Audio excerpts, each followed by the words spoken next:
حضرت علی سے کسی نے پوچھا، یا علی، آپ کی زندگی میں کوئی ایسی حسرت جو رہ گئی ہو؟ تب حضرت علی نے فرمایا، دو حسرتیں رہ گئی، ایک جتنا مجھے علم تھا اتنا کسی نے پوچھا نہیں، اور دوسرا جتنا میں سخی تھا اتنا کسی نے مانگا نہیں۔ آپ نے فرمایا، زندگی کے 3 سنہری اصول ہمیشہ یاد رکھو۔ ایک یہ، اس سے ضرور معافی مانگو جسے تم چاہتے ہو۔ دوسرا، اسے مت چھوڑو جو تمہیں چاہتا ہے۔ تیسرا یہ، اس سے کچھ نہ چھپاؤ جس پر تم اعتبار کرتے ہو۔ آپ نے فرمایا، دوست سے سنبھل کر دوستی کرو، ہو سکتا ہے وہ کسی دن تمہارا دشمن بن جائے، اور دشمن سے سنبھل کر دشمنی کرو، ہو سکتا ہے وہ کل تمہارا دوست بن جائے۔ زبان کا وزن بہت ہی ہلکا ہوتا ہے، مگر بہت کم لوگ اس کو سنبھال پاتے ہیں۔ آپ نے فرمایا، جسم ایک دکان ہے اور زبان اس کا تالا۔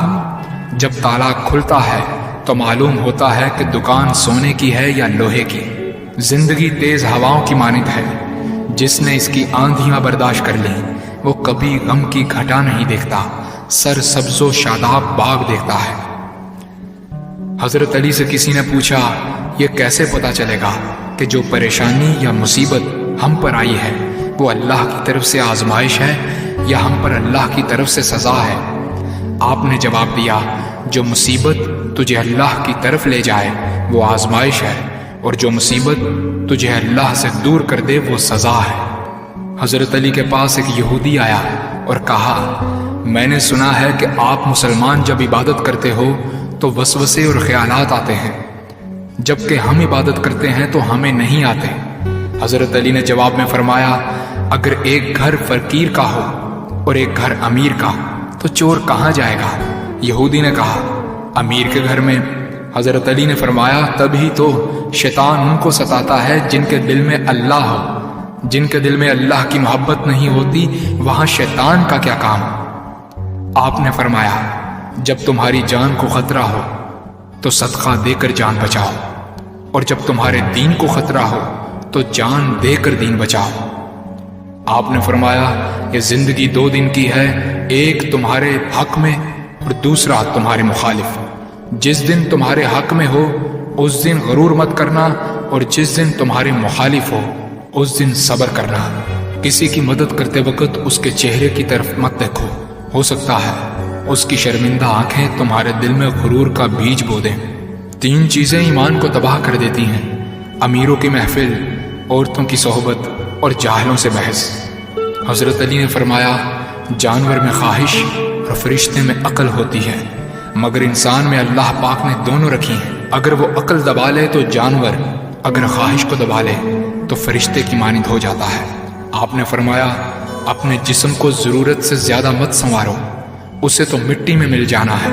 سنوارنا ہے تو اپنی روح کو سنوارو، کیونکہ اسے رب کے پاس لوٹ کر جانا ہے۔ مومن کی مثال ترازو کے پلڑے جیسی ہے، جس قدر اس کے ایمان میں اضافہ ہوتا ہے اتنی ہی اس کی آزمائش بڑھتی ہے۔ آپ نے فرمایا، اچھے لوگوں کی ایک خوبی یہ بھی ہوتی ہے کہ انہیں یاد رکھنا نہیں پڑتا، وہ یاد ہی رہتے ہیں۔ آپ نے فرمایا، رزق کے پیچھے اپنا ایمان خراب مت کرو، کیونکہ رزق انسان کو ایسے تلاش کرتا ہے جیسے مرنے والے کو موت۔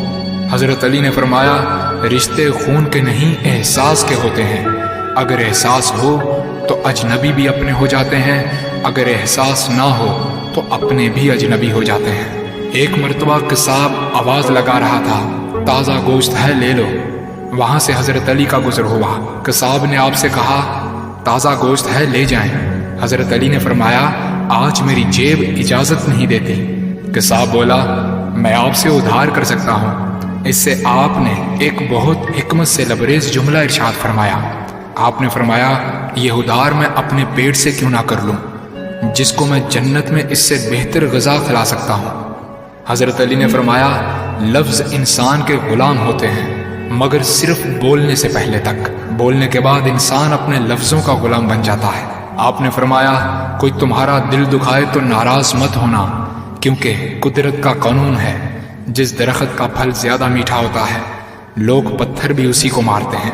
آپ نے فرمایا کسی کا عیب تلاش کرنے والے کی مثال اس مکھی جیسی ہے جو سارا خوبصورت جسم چھوڑ کر صرف زخم پر بیٹھتی ہے۔ آپ نے فرمایا اچھا دوست چاہے کتنا برا بن جائے کبھی اس سے دوستی مت توڑنا، کیونکہ پانی چاہے کتنا بھی گندا ہو آگ بجھانے کے ضرور کام آتا ہے۔ آپ نے فرمایا زندگی کے ہر موڑ پر صلح کرنا سیکھو، کیونکہ جھکتا وہی ہے جس میں جان ہوتی ہے، اکڑنا تو مردے کی پہچان ہوتی ہے۔ دوست ہو یا پرندہ دونوں کو آزاد چھوڑ دو، لوٹ آیا تو تمہارا، نہ لوٹ کر آیا تو تمہارا وہ کبھی تھا ہی نہیں۔